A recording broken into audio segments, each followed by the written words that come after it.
Welcome to Baby Boomer Tales. My name is Jim. Thanks for riding along today.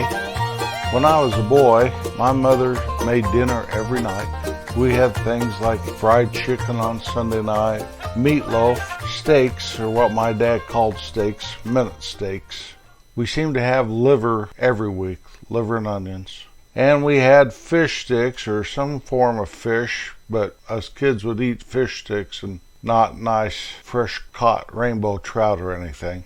So we'd have fish sticks, usually on Friday night. Now we weren't Catholic or anything, just my mother told us that fish was good for us and we should eat it once a week. Also had spinach right out of the can. My dad loved to put vinegar on spinach, try to make us kids eat it. It was enough to make one barf, it really was.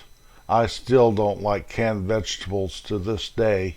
Except for corn. I'll eat canned corn, but I won't eat canned green beans, canned peas, canned anything, especially canned spinach. Well, I was always a skinny little kid. Always a skinny little kid. As I got older and became a teenager, I started to fill out a little bit, but still, going into my freshman year of high school, I weighed about 120 pounds. About the time I turned 14 or 15, though, I started eating a lot of food. Most teenage boys do. They have a hollow leg. Isn't that what they always said about a boy that could eat and eat and eat? Just put it all away and never gain a pound. I was so skinny, but my arms were strong. My shoulders started to get wider, and I could really put it down. By the time I graduated from high school, I weighed about 150, so I was gaining some weight. 6 feet tall, 150. One time after putting the hay up for the year, my dad would always take all of us out for Mexican food afterwards. It was like a family tradition. We'd go and buck all those bales of hay, put them in the barn, then go out for Mexican food. And that year we went to Edna's Kitchen. I was probably about 17 years old by then, and the waitress was a pretty gal. I thought she was real pretty, and so like a 17-year-old idiot, I ordered 2 Mexican dinners. She looked at me and she said, "That's for you?" And I said, "Yes." She said, "You know, that's a lot of food." All I could say is, "I can handle it." Well, she brought them to me, and everybody had a good, fun time eating dinner, and I remember the last 3 bites of the second Mexican dinner I got, my hands were shaking, trying to get it to my mouth, trying to hit my mouth, hoping I didn't throw up. In that final bite, I almost had to choke it down, and it was delicious food. But my tank was running over, and I got her down. And you know, that pretty gal never said, "I knew you could do it. I'm so proud of you. You are the man." Twinkling eyes and a gorgeous smile. Heck no, she was waiting on some other people down there. So whatever, you know. I don't know why 17-year-old boys do things like that. They also drive way too fast thinking they'll impress a girl, or do some kind of stunt that's dangerous and think the girls will be impressed by it. It is not doing anything to the female population except them looking at you thinking, "What kind of crazy guy is that over there?" I had to learn that the hard way, I guess. Well, by the time I got married, I was 27 years old and I weighed 175 pounds. I got a job selling potato chips. I had a potato chip truck. It was full of potato chips, corn chips, snack cakes, and all these things that the snack industry throws at you, nuts and meats and all this stuff. And I would drive from store to store, town to town, county to county up there in north central Colorado, up there in the middle of the Rocky Mountains.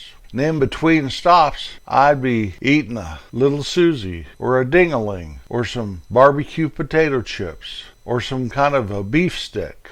I would never eat breakfast or stop for lunch, and I started to gain weight.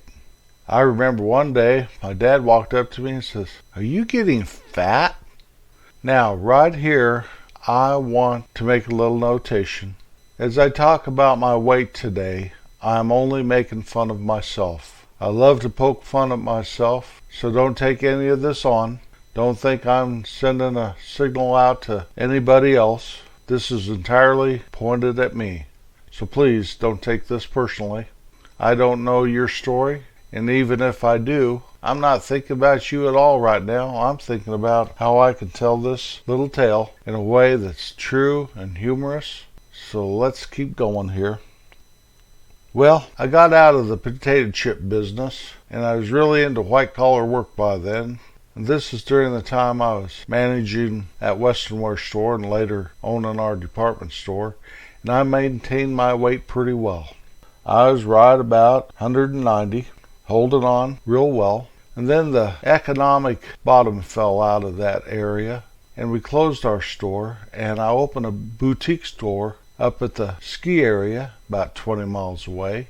And that little boutique was situated right between a donut shop and a Cajun restaurant that served the best shrimp po' boy sandwiches on earth. And I just sat there in that store every day, hoping somebody'd come in and spend some money. And all I did was I ate donuts and shrimp po' boy sandwiches, and I started gaining weight like nobody's business. Well, then we moved to the Midwest, and I started mowing lawns. And now I was weighing about 205 pounds, and I started mowing out there in the heat and humidity. All I wore was a pair of shorts and a pair of tennis shoes. I got brown as a berry, and my weight got down to 165. During this time, I went back to my hometown for my 20-year high school class reunion. Bronze skin, muscles out the wazoo, and skinny as could be. My natural frame, I am pretty skinny, so when I get kind of chunky, it's not like my frame can really even handle it. After I got out of the lawn mowing business, which I did for about a year and a half, and I got into sales, a nice cushy job inside, air conditioned in the summer and heated in the winter. And I did gain a little weight. Over time, I'd gain a little more and gain a little more. Well, then I got a position at a desk job, and basically I sat on my butt 8 hours a day, directed traffic from my office. And next thing I knew, I was pushing 222. I've got to do something about this. What should I do? So I decided to just stop eating seconds, drinking soda pop, eating candy, eating snacks, no more desserts. And I got down to 178 pounds. I lost like 44 pounds. I lost it so rapidly that my coworkers thought something was wrong with me, that I was sick. And yet I felt great. I didn't look sick. I might have looked a little gaunt. 44 pounds over the course of 4 months, 5 months, is quite a bit of weight to lose. But I was weighing myself every morning, really watching what I'm gonna eat.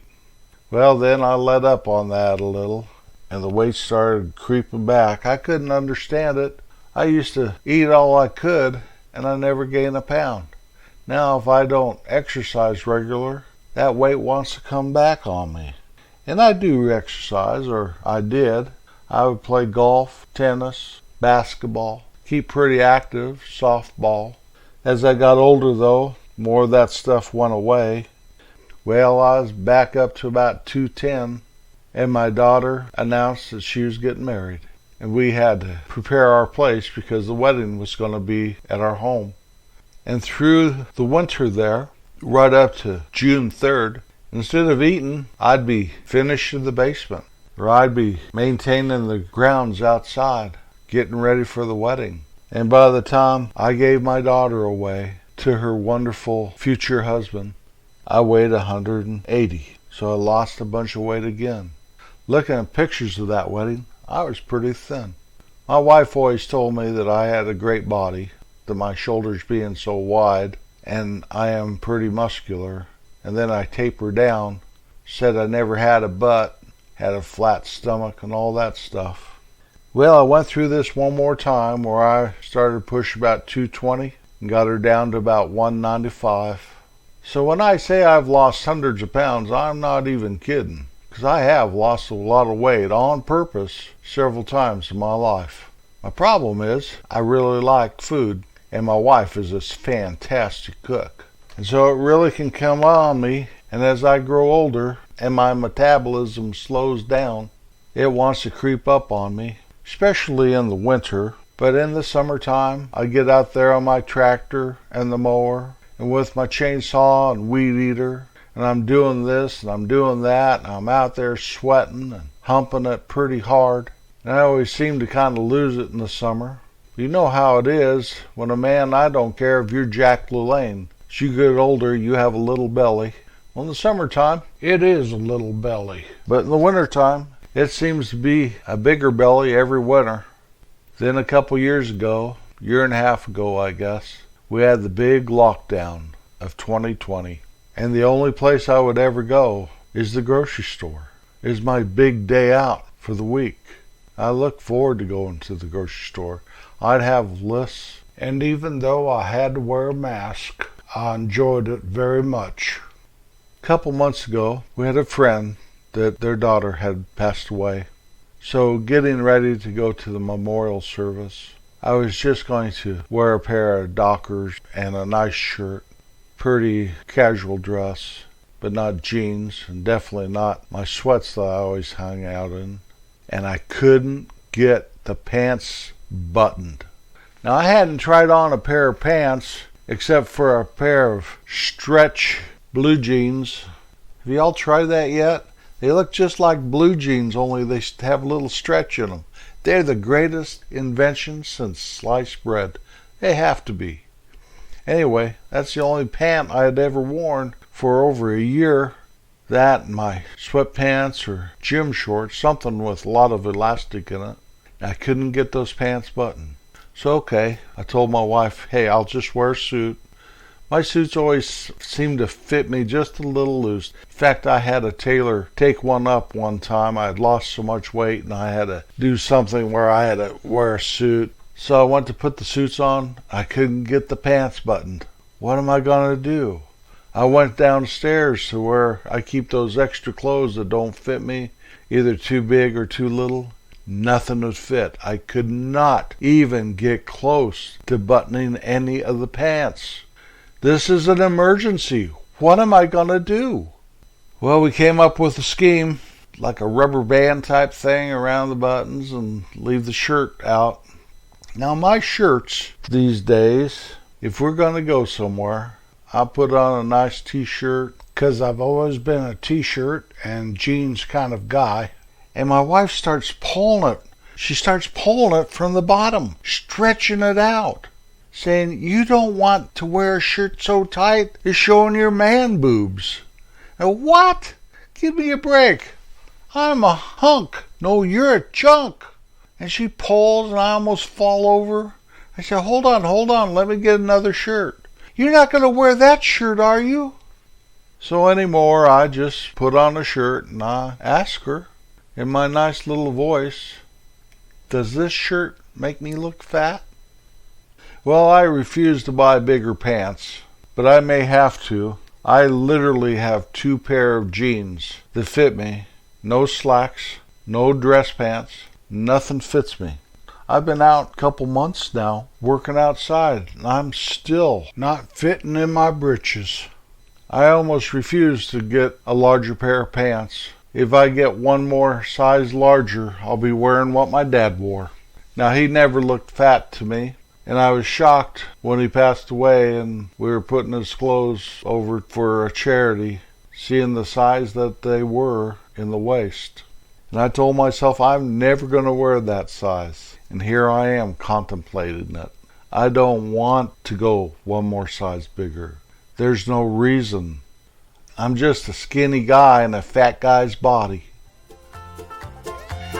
Thank you for riding along today. I always appreciate the company. If you enjoy our podcast, I ask that you share it. You can find us at babyboomertales.com. Once there, you can find links to other places you can download our podcast, our Facebook page. There's pictures of me and the wonderful country I speak about so often there. Look at the inside of someone, not the outside, and you'll know that you walk in kindness. I'll be back next Wednesday. Peace out.